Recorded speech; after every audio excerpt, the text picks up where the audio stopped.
Au nom du Père et du Fils et du Saint-Esprit. Amen. Le Seigneur soit avec vous et avec votre esprit.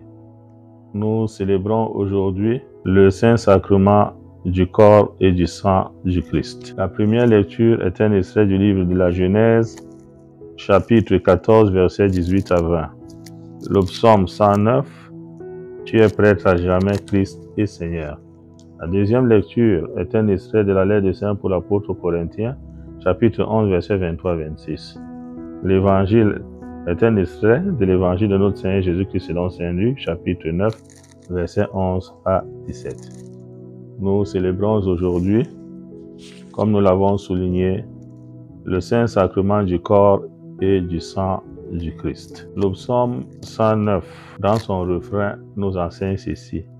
Tu es prêtre à jamais, Christ et Seigneur. Cette solennité nous rappelle que notre Seigneur Jésus-Christ, par amour pour l'humanité, il a accepté de donner sa vie. Et en donnant sa vie, il nous a laissé un héritage incomparable. Cet héritage, c'est son corps et son sang. Le corps du Christ nous ouvre non seulement les portes de la vie éternelle, mais aussi efface tous nos péchés et nous guérit, de même que son sang. Le corps de notre Seigneur Jésus-Christ, c'est la grandeur de l'amour de Dieu qui accepte dans l'Eucharistie de se donner en nourriture et en boisson pour l'humanité, pour les êtres faibles que nous sommes. Et quand nous parcourons cet évangile de Saint Luc, nous voyons que le Seigneur vient dans notre monde pour nous racheter, pour repousser la souffrance, les maux qui nous brisent et qui affectent notre dignité humaine. Là où il y a la famine, Jésus vient nous nourrir. Là où il y a la soif, Jésus vient étancher cette soif.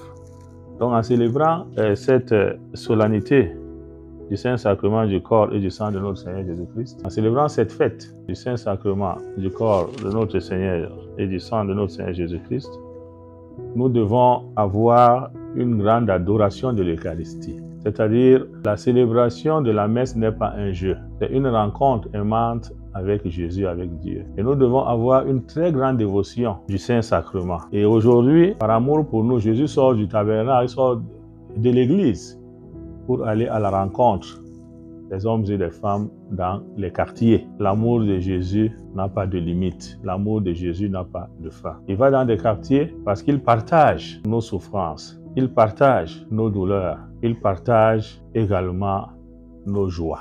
Donc, saisissons cette rencontre avec Jésus dans le très saint sacrement. Saisissons cette rencontre d'amour. Saisissons cette rencontre de fidélité. Et que chacun de nous s'efforce de tout faire pour que la célébration eucharistique soit un moment privilégié dans sa vie. Prenons le temps aussi, quand nous sommes libres, de nous retirer seuls dans une église pour contempler Jésus dans le très saint sacrement et lui dire seulement « Seigneur, je t'aime ». Que le Seigneur nous bénisse.